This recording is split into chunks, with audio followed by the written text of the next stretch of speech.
So I'm at the top of Silver Reef Road right now. The gates are locked, so I can't go any further. When I drove in this morning, all the campsites were full.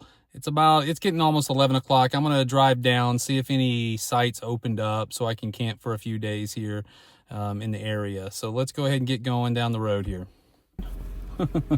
Had my window coverings on. I wasn't quite ready. Now we can go.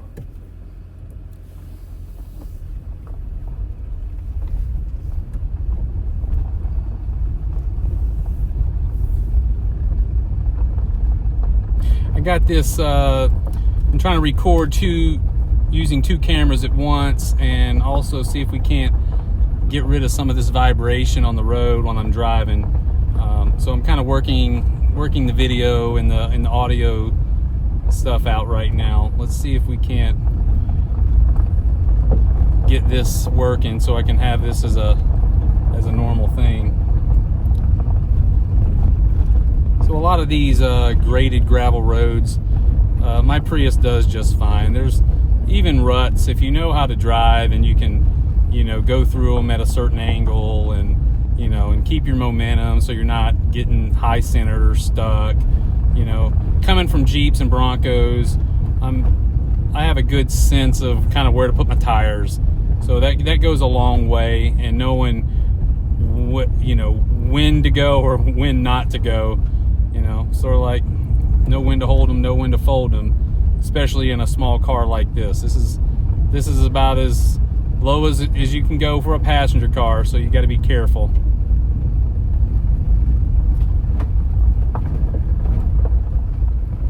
All right, that was a no camping right there, but that was like a little trail. They had some little, I think some kilns right there.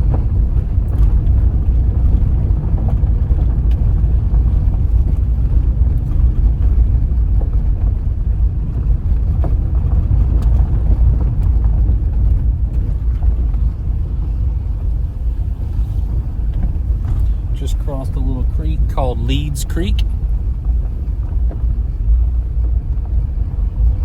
So this Silver Reef is right outside the town of Leeds, Utah. So that's why there's a Leeds Creek.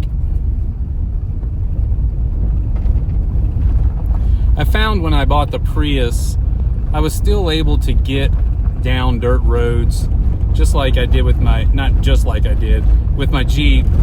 My Jeep, I was able to pretty much go anywhere and everywhere I wanted. And when I bought this car, I was skeptical as far as what I can do and where I can go. But because it was a used car, I wasn't trying to keep the car pristine and worry about scratches or a dent here and a dent there. It was a used car, and because I've gotten so many years use out of it, this is my primary vehicle, but I do have access to other vehicles as well. But I do take care of my vehicles, and I do make sure that I'm not damaging the vehicle. And because of that, I'm able to kind of keep this car for a very long time, because I'm very conscious about how I treat my vehicles.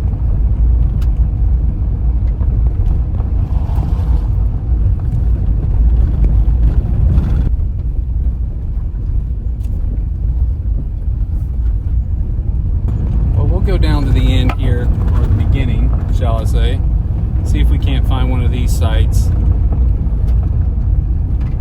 Ooh. There, okay, here was the sites.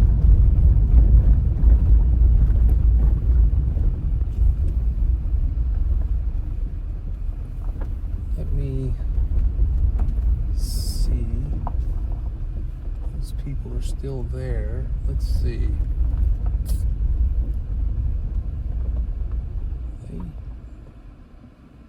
They may be going.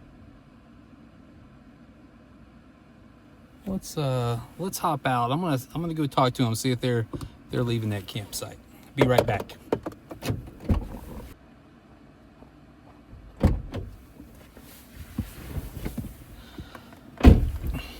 All right, that didn't work out. Let's keep going.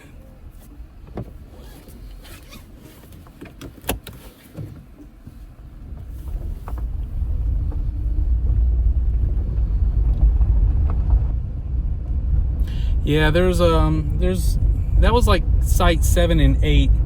There's quite a few, but I don't think I counted 8 on the way in, but I'll keep looking and see. When I came here last year, I parked in a spot that was a little bit further up the hill. Let's go see if that's opened.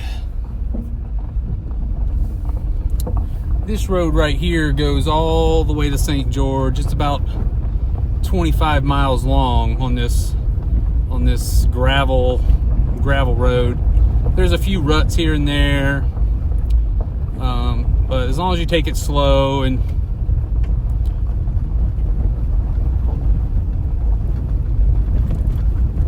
should be fine. Because it's around freezing in the morning. I like to be where the sun will hit the car in the morning and it warms up really nice. There's a campsite further down that's in the shade most of the day, and that'll work great, you know, when it's closer to summer, but not so much. All right, I think I'm gonna call this camp.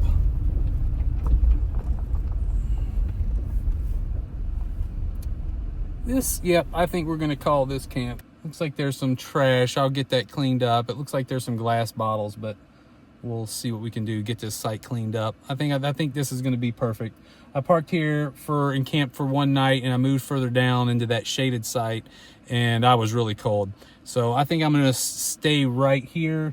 Even though this site's not numbered, none of these pullouts here at that fork in the road, the numbered sites go to the right.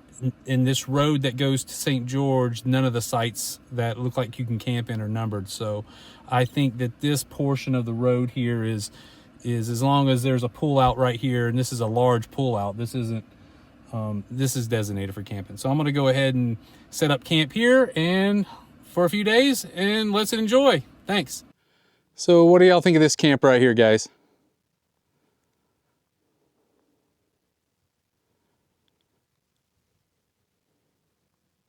Yeah, let's go over here. Like I said, there's a fire ring right here. Looks like there's some busted bottles. I'll get that kind of cleaned up.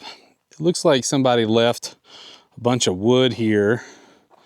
There's a bunch of nails in it though. So yeah, there's quite a bit of wood here for having a fire.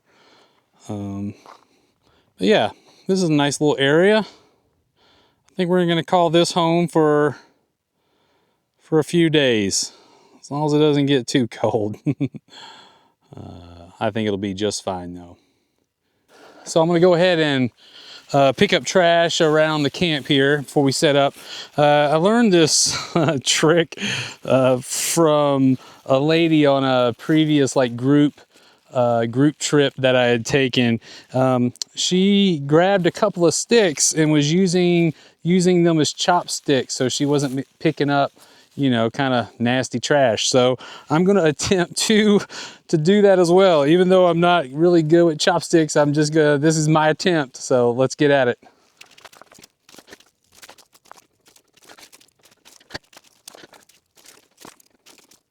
Now I'm really testing my chopstick abilities, a tiny piece of glass.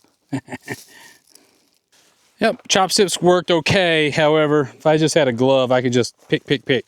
So, all right, chop. So here's my camp for the night. I went ahead and set up the tent. I sleep in my car, of course, but tomorrow I'm going to be going on a hike, and I wanted to kind of set this camp up to where I don't lose it. So I just put up my tent. I got a chair. I kind of wanted to show you my little pop-up tent. This is where I shower and use the restroom and things of that nature. So I just wanted to kind of give you a quick tour of the camp today. I'll be staying here for a few days, and tomorrow I'm going to take that hike, and I hope to see you tomorrow.